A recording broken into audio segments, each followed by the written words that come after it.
It's a shame about David Tolliver. I can't imagine what you mean, Jane. Yes, you can. You're gone on him, I can tell. I have a sense about these things. He's been spending an awful lot of time with Sarah Kane, making eyes at her and all. I can honestly say that doesn't get at you. Why should it? What if I were to help you lure him?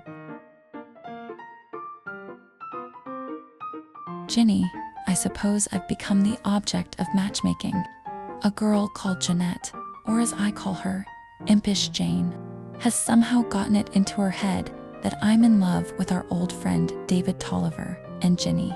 As Robin says, I must confess something. I am in love with him.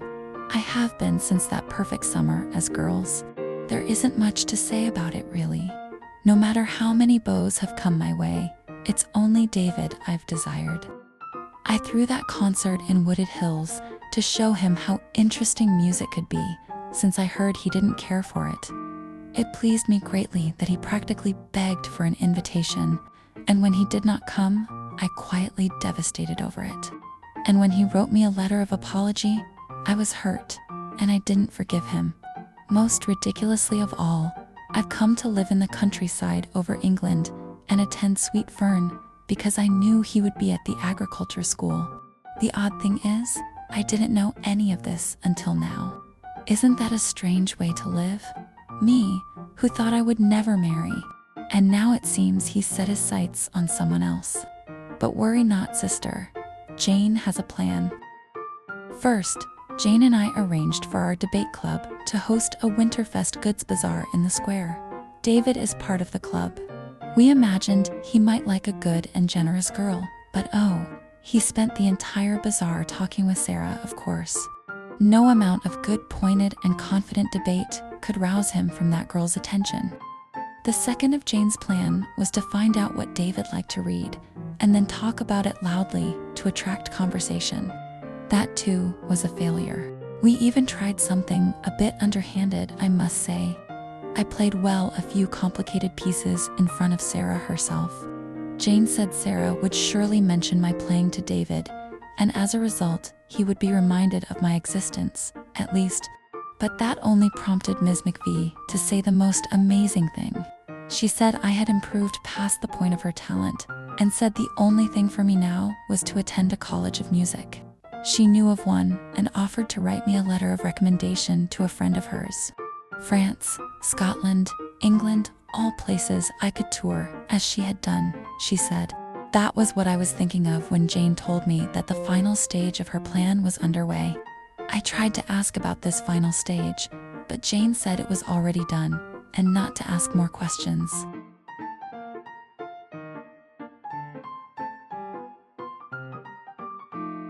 Addie, are you all right? What happened? I must have slipped on some ice. My ankle.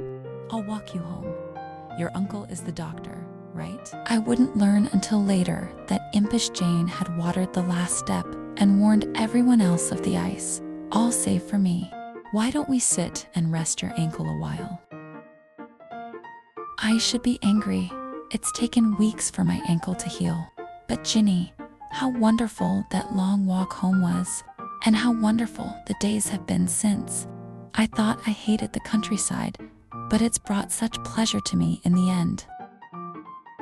Did you know the Watsons are selling their old farm? I didn't. Are you interested in farming? I'm interested in the investment. Leasing out farmland, crop ventures. It could be part of a very lucrative business venture. Oh, I thought you wanted to live in the city. Don't go cold on me now, Madeline. I do want to live in the city, but I have bigger dreams than my father had. He's been loyal to the mill, but I've watched he and my mother struggle to raise 3 boys on his earnings. I want to have a real life, a substantial life. And Maddie, I want you to be in it. I've always wanted that. Ginny, we suddenly began talking of the future as if it's something real. David wants to invest in properties and estates, something far beyond my understanding. He wants to travel the world and live in a great big house with me in it. He says a few years in the countryside to establish his ventures is all he'll need. Auntie and uncle and granny and the children love him. He says he wants one fat baby boy, and that's all. Thank goodness, living with 2 sets of twins has put children on the drop for me. Oh, I am blessedly happy and pleased. Good sister, won't you ignore this kernel and come home soon? Blissfully, Addie.